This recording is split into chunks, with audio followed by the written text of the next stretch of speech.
Hello, this is Reverend Don Lewis coming to you from the beautiful metaverse, and more specifically from beautiful Danville, Illinois, homeland of the Corellian tradition. And this is Midday with Reverend Don. And as you know, if you watch Midday with Reverend Don, you can type your questions or comments into whatever platform you're watching on, and they will appear here in my chat room. And we can therefore talk directly. I've often remarked that that's one of my favorite parts of this particular broadcast. Um, and Today, oh, and hello to Reverend Michael in the chat room. It's good to see you. Today, I was going to talk about last minute election thoughts. Um, and the first and most important election thought for me is that as a person who is intimately involved in several 501c3 organizations, I'm always very careful to avoid any sort of partisan political comment that could be taken as coming from an official position.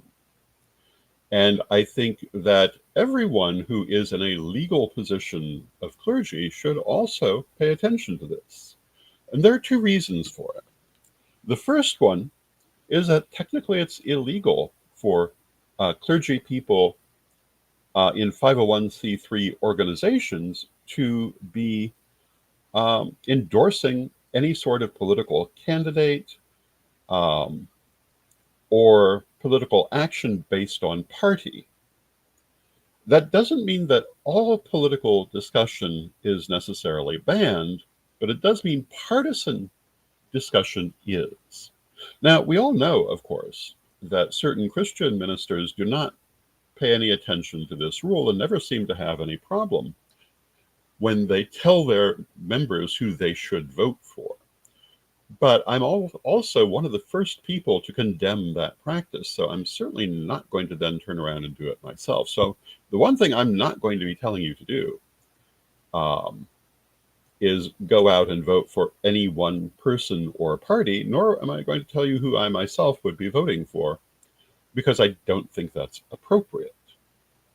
And I think that just as the Christian community is sometimes more than laissez-faire with that legal rule, I think sometimes our pagan community can be a little iffy on it too, and I think that we need to avoid that. That does not, however, um, doesn't mean that I could not tell you where I stand on something politically if I'm clear that I'm not speaking in an official capacity. But I find that people aren't always very cautious of that. And again, I don't think it's appropriate for me to be quote, telling anyone how to vote, end quote. Um, but I am completely capable of telling you what I think you should consider, and that is not breaking that rule. Um,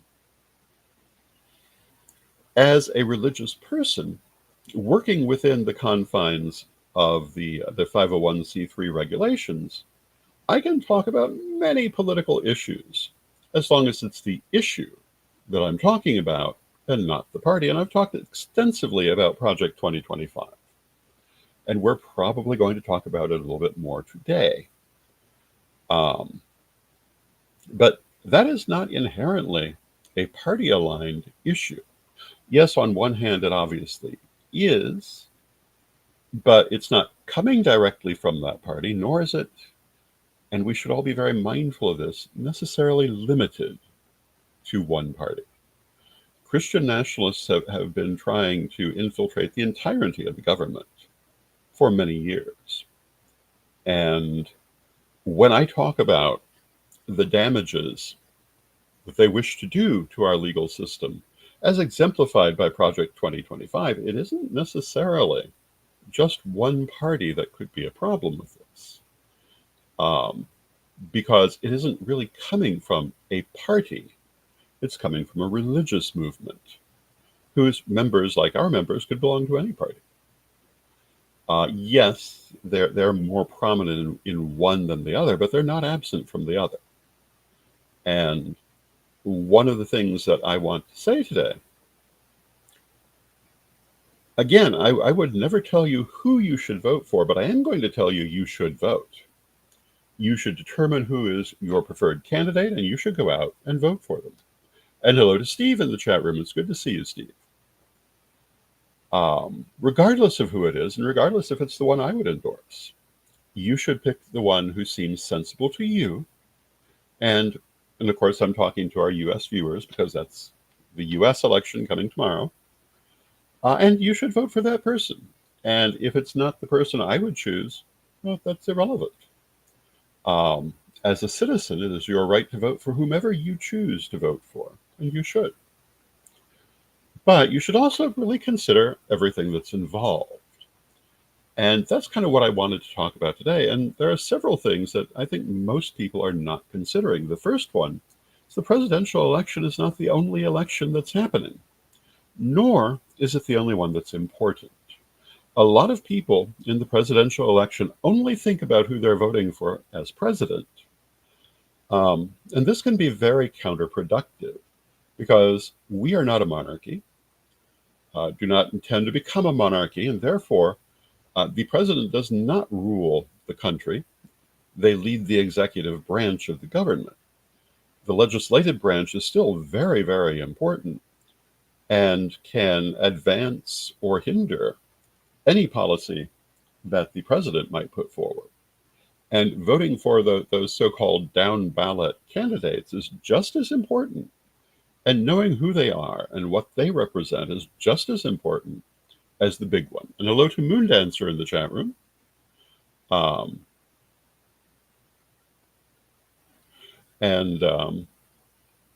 Moondancer says, I agree, but I have not been able to vote in the past because of where they hold the voting here is not secure, and they have tried to delay my mail-in, and I had to go to courthouse to demand it. Well, you know, I don't know where you live. I assume everything you're saying is true, but you did the right thing. You went to the courthouse and you got it. If you are a person in any of many situations where there may be forces trying to not only influence, but perhaps prevent your voting, don't let them. There are ways, always, at least still now, to make sure you get to vote. But it may take more work in some cases. And I would strongly encourage you to do that. Some people want to vote early by mail. Some people want to go in person on the day. And I don't care. I say, do what works for you. Oh, and Moondancer says that what she's objecting to is that the local voting place is inside a Christian church, and she considers it considers that very, very insecure for her. Well, I get that, and she did the right thing. She mailed her vote in early. In most of the country, I think possibly all of the country, we have that option. If you have fear of going in person, use the mail-in option. I can understand why in some parts of the country you might feel insecure going to a church to vote. I can understand because I've seen people in some places in the country try to do it, that sometimes there are people not necessarily in the voting place, but leading up to it, who are there to try to intimidate people who might be voting opposite from themselves. So I get that.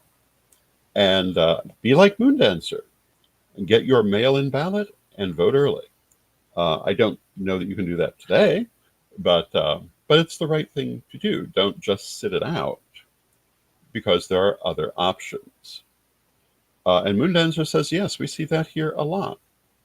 And I could probably guess pretty accurately where in the country Moondancer is located. And probably so can others. But the point is, Moondancer did vote, even though Moondancer felt insecure about going to a particular voting place, and there was another option. there are a variety of options, especially depending where you are, and there's no one way you have to do it. Find the way that works best for you.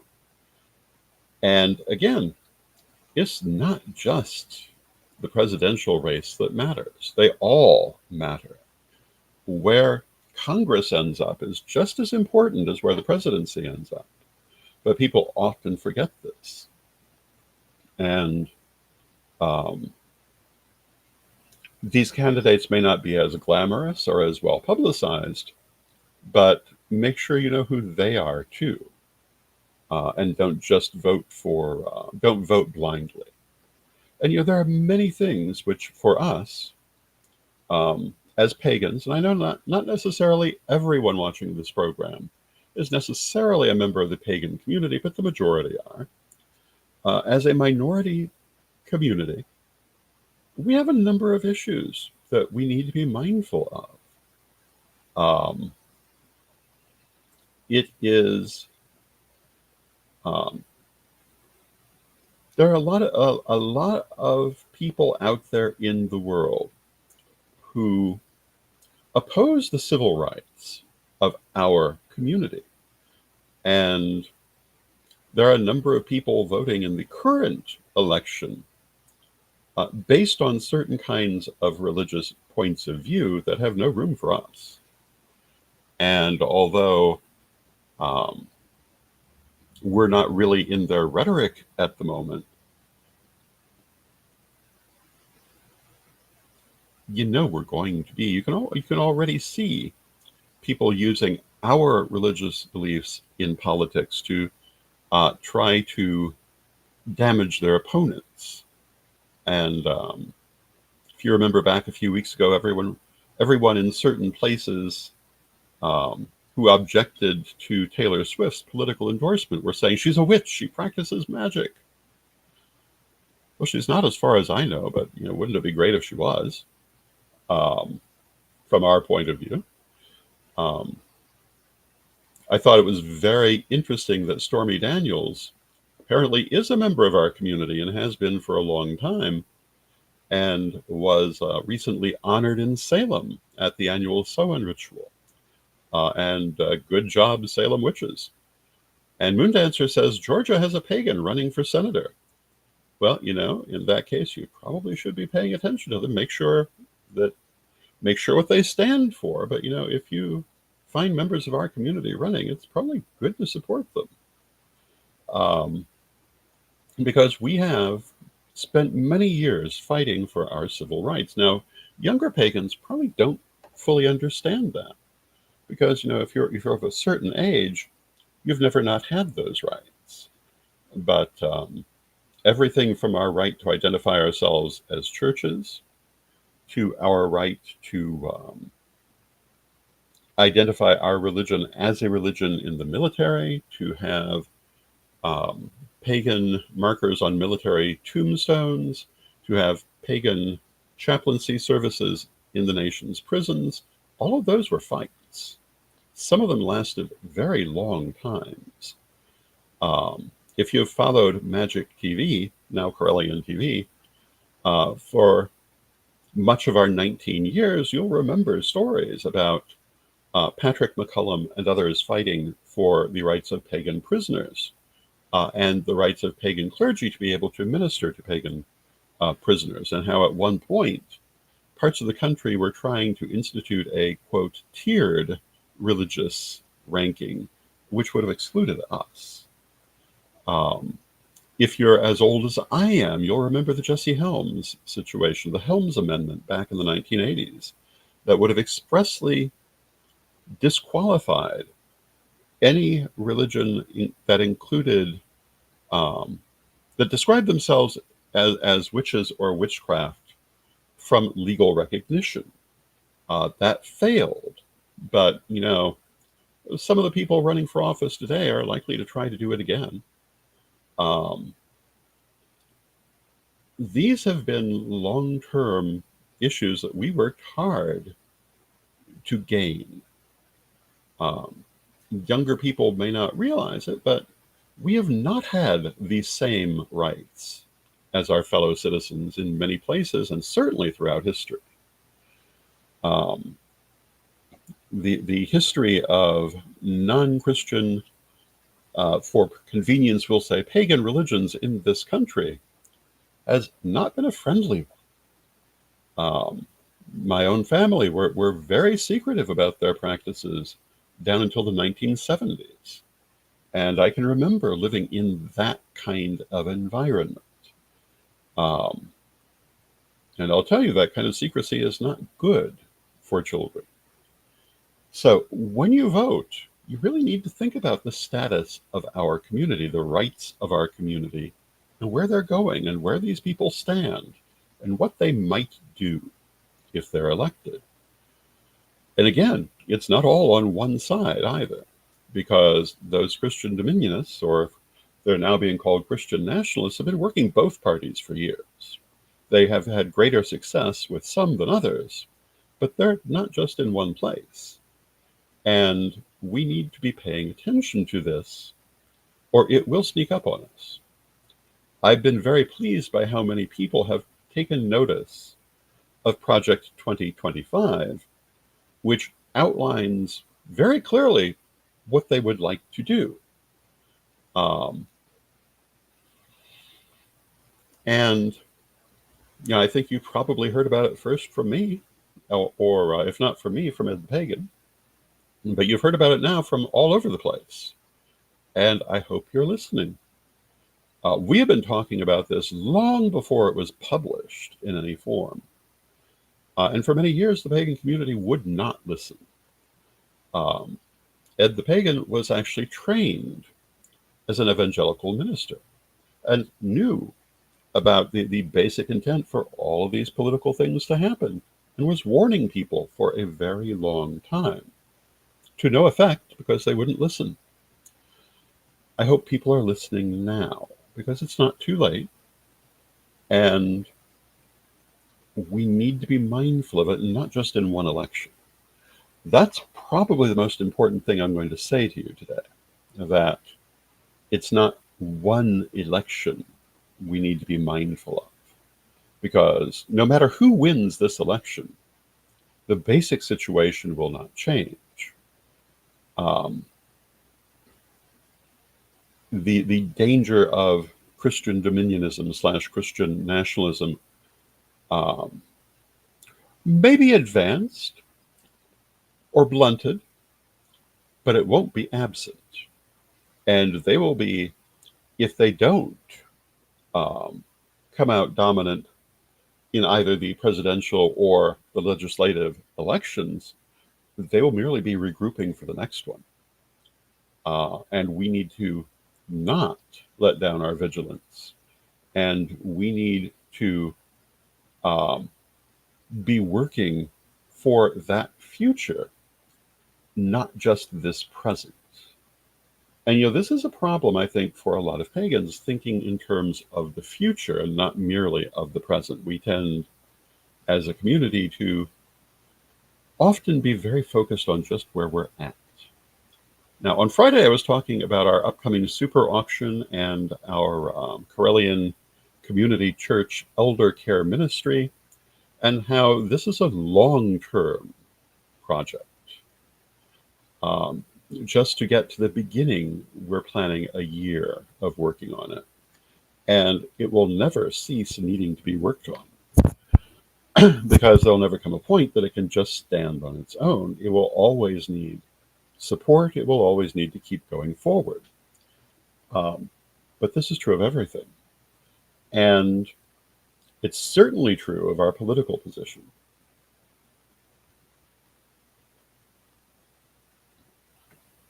And Moondancer says, the thrift shop? Yes, the thrift shop is run by the Karelian Community Church, Karelian Church Incorporated. We're in the process of adding the term community to it, which is a parachurch, which means that it handles services for the Karelian community, one of which is going to be elder care. And we've been talking about this for, well, really ever since I had my coronary incident. But we have continued working forward. The whole point of the Gaia thrift shop is to support elder care. Is it doing that yet? Well, we're trying. We're working on it. But can it do that? I believe absolutely. And other things that the church does are, of course, Correllian publishing and Correllian TV, what you're watching right now. These things used to be done through the Correllian Nativist Church, but now we have the parachurch to handle those, and the big church to handle the training of clergy and the administration. And these things are not in any way in opposition to one another. They are cooperative. And the administration has the full support of the parachurch. It's only there to serve the Correllian community in ways that, at a certain point, the Correllian Nativist Church chose to move away from. And that's how we got where we are. But these things, they're not overnight projects. They're all long-term projects. Correllian TV, it's in its 19th year. One of the reasons that we can continue producing content for you and can confidently look toward producing more is that we have so much experience doing it. But it's a constant thing. Doing this program is a constant thing. I can't do it once and think that will be enough. It must be done every day, or almost every day. I do sometimes do best of programs. But it's a constant requirement. And political vigilance is going to be a constant requirement too. If we wish to continue to have civil rights in this society, because there are a large number of people who don't want us to. That's true of us as pagans. It's true for those of us who are part of or supportive of the LGBTQ community, and for our people of color and many different ethnicities, all of whom are also threatened by that Christian dominionist movement. And if we don't pay attention to this, we may wake up one day and find ourselves not merely second-class citizens, but I think in much worse shape than that. And so my message to you is, as you go out to vote, think about these things, because they are the things that, if you're a pagan, they affect you directly. And they affect your future. And certainly they are what I am thinking about in deciding where to cast my vote. Again, I'm not going to tell you where I would cast my vote, nor am I going to encourage you to vote in any one direction. But I am going to encourage you to look at the issues and vote for the ones that are helpful to you and your community, to vote for the candidates that support the things that are helpful to you and your community, whichever ones they may be. And in the end, the most important thing of all is go and vote, regardless of who you're voting for. The ability to do that is certainly not universal around the planet, and it's not something that we should take lightly.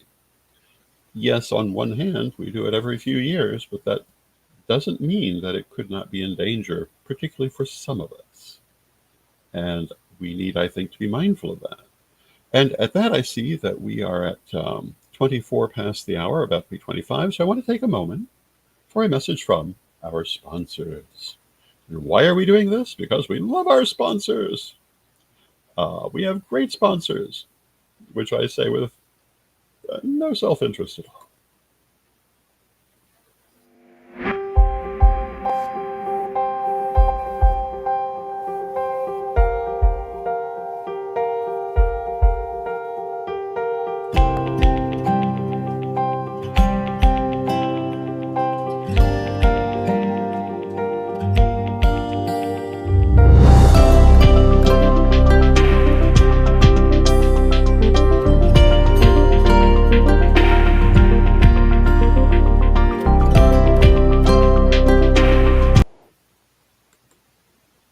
Ready to unlock the secrets of the universe? Join me, Rev Don, for my metaphysical and magic auctions at GaiaThrift@whatnot.com. Discover fascinating artifacts, mystical crystals, and rare and unusual books that could change your life. Don't miss this chance to bring a little magic into your world. Rev Don's Metaphysical and Magic Auctions, where the extraordinary can become yours. And thank you to our sponsors, Equinox Learning Hub and Rev Don's Metaphysical and Magic Auctions, which is me, and that elder care ministry we were talking about. Our next auction will be this coming Sunday, November 10th, starting at 11 a.m. Central. Please join us for that. And it is going to be a super auction. It's going to run for many hours with many different items. And it will also, it will be in its way like a telethon that will also be talking and entertaining along the way. So it will be fun to watch, as well as many great items. So please join us for that. And that does it for today's sponsors. And leaves us a few minutes to kind of recapitulate what we've been saying today. And I always criticize and deeply disapprove of religious leaders trying to tell their membership how they should vote. And that, more than the legal requirement, is why I'm not going to do anything like that.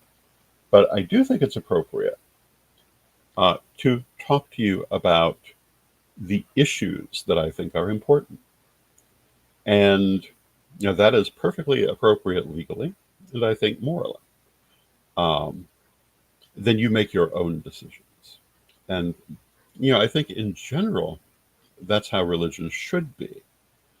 The various figures of whatever priesthood or church tell you what they understand to be good, and then you, as a member of that congregation or tradition or whatever it may be, make your own decision.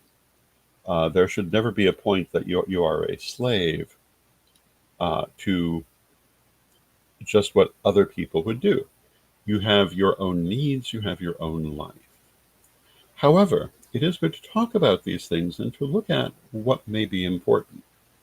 And in this case, again, our civil rights are important. We have fought for them for a long time. And on one hand, we've rarely been in a better position than we are now, if ever. And yet at the same time, we're seeing Christian dominionists, Christian nationalists, basically attacking many of our events, protesting and so forth, disrupting.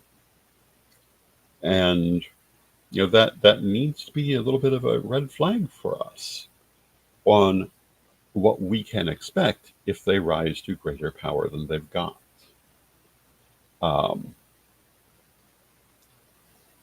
And Reverend Michael says, trust your heart when voting? Yes, and also trust your mind. And think about these issues. Although those of us who practice the spiritual arts, yes, your heart will lead you. You will be able to tell from the energy, I would think, what leads to the best result. Well, with that, I've pretty much completed my comments on this subject. And whoever you vote for, trust your mind and trust your heart and do what you think is the right thing. And no one can fault you for that, regardless of the choice that you make. But do your best and make your best decision. And that's all anyone can ask of you. So with that, let us close with our prayer, as we always do. And I will see you again tomorrow. Divine Mother Goddess, Divine Father God, beloved ancestors, we thank you for all that you do for us in our lives, and we rejoice in this walk we walk together. And we ask you to help us to have clear minds and clear thinking as we consider the various issues that confront us as individuals and as a community, so that we may make the most constructive choices in moving forward. Help us not to lose the rights that we have fought so hard to gain, regardless of what may happen in the outside world. Help us be ready to defend our rights if we need to, and first and foremost by voting. Beloved Mother Goddess, beloved Father God, beloved ancestors, we thank you with great thanks and great love, and knowing you are always with us still from respect, we thank you for your presence, and may you be blessed now and always. And may you be blessed now and